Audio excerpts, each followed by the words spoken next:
Артаже авдажуонг швалаттан пацагацы пособита фидем. Усыфаткма фацагама апрелы фаштама бахашту и втинаттам. Балвертартан арбараккананс армашт бинонта втектана фалама шаиш пондер. Нахашсау хазартыл хатулгатылыма жахы хайттыл. Умайвалдай фажент нулевой доход кайхонан сахам ауал. Умагашка бинонта и кушин ком чиуы. Умапама аннаманг автиаксава. Пенсиуа мыжткана стипендий. Уйкунава вот фитонта райшны барай пацахат гананишема шохткана бинонта. Нокфат кнахау юнага и шевалона чихомылкана усымадалтам.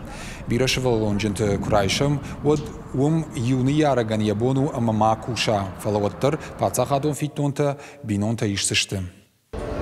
Трудоспособного члена семьи хотя бы за 1 месяц в расчетного периода будет иметься доход, то мы назначаем выплату. Ну и могу привести пример. Вот есть право подать заявление у граждан до конца года, и если будет назначена эта выплата, то мы произведем перерасчет с января текущего года. Поэтому, если, допустим, мама подаст заявление в декабре текущего года, то в расчетный период попадет июль, текущий месяц, так скажем. Поэтому, если уже в июле текущего года будет доход у трудоспособного члена семьи, то в выплате не откажем.